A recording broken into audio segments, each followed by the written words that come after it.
करते हैं तो बिजनेस के लिए सही बातों और आदतों का नकल करें। मल्टी लेवल मार्केट बिजनेस नकल का बिजनेस है, लेकिन नकल अच्छाइयों की होनी चाहिए।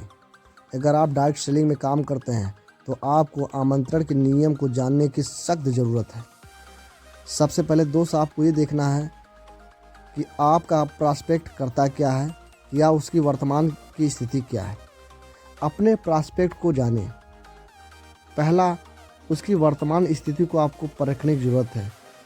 खरीदारी करने की क्षमता को परखें, उसकी आदतों को परखें, उसकी जीवन शैली को आपको परखने की ज़रूरत है।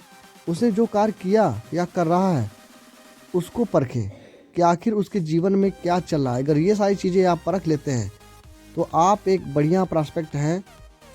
आमंत्रण, डर और सपने को आधार बनाएं। दोस्तों, डर का मतलब ऐसा नहीं कि उनको डरवा धमकाना है। डर का मतलब ज़िंदगी के बारे में अवगत कराना। फियर मोटिवेशन और विजन मोटिवेशन दो तरह के ही मोटिवेशन होते हैं।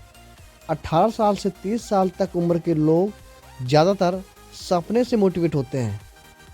30 साल से ऊपर के लोग डर से मोटिवेट होते हैं, क्योंकि इनके पास जिम्मेदारियां होती हैं, और जिस व्यक्ति के अंदर ज़्यादा जिम्मेदारियां होती हैं उस व्यक्ति के अंदर डर भी होता है।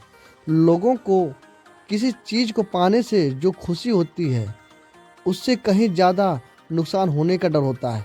ज़्यादातर लोग बिज़नेस के बारे में इसलिए नहीं जानना चाहते कि कहीं ऐसा ना हो कि जो काम कर रहे हैं वो काम को भी उनको त्यागना पड़े और उनका नुकसान हो जाए। दोस्त, किसी को आमंत्रित अगर आप करते हैं तो आप उनको दोनों चीज़ों के बारे में बताइए कि जिस बिज़नेस को आप कर रहे हैं उस बिज़नेस में उनका 1 रुपये का नुकसान नहीं होने वाला है।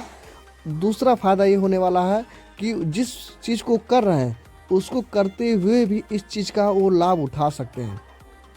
प्रॉस्पेक्टिंग करते हुए उनसे कुछ सवालें पूछना है आपको, जो कि निम्न है। पहला, उनसे ये चीज़ क्लियर कर लेना है या आपको पूछना है। प्रश्न पूछें और ज़रूरतों को पहचानें। ये आपको करना है, उनसे कुछ प्रश्न पूछना है और उस चीज़ से आपको उनकी ज़रूरत को समझ जाना है।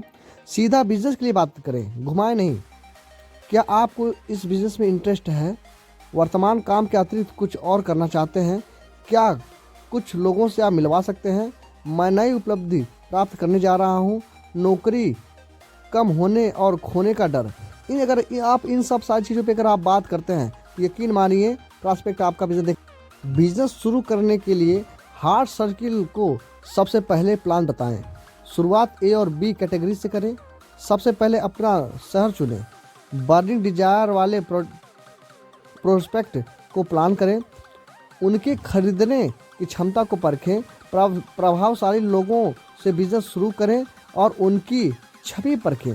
अगर दोस्त आप इन सारी चीज़ों को ध्यान में रखते हुए प्रॉस्पेक्टिंग करते हैं तो यकीन मानिए आप अच्छे एक प्रॉस्पेक्ट कहलाएंगे, और आपका जो प्रॉस्पेक्ट है वो बिजनेस देखने आपकी जो ट्रेनिंग सेशन में उपलब्ध होगा, आएगा, देखेगा और आपके साथ हाथ मिला के बिजनेस भी शुरू करेगा।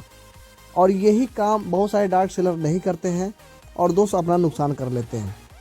तो दोस्त, मैं आपसे रिक्वेस्ट करना चाहूँगा कि आप अगर डायरेक्ट सेलिंग में काम करते हैं तो आप इन सारी चीज़ों को ध्यान में रखते हुए काम करें।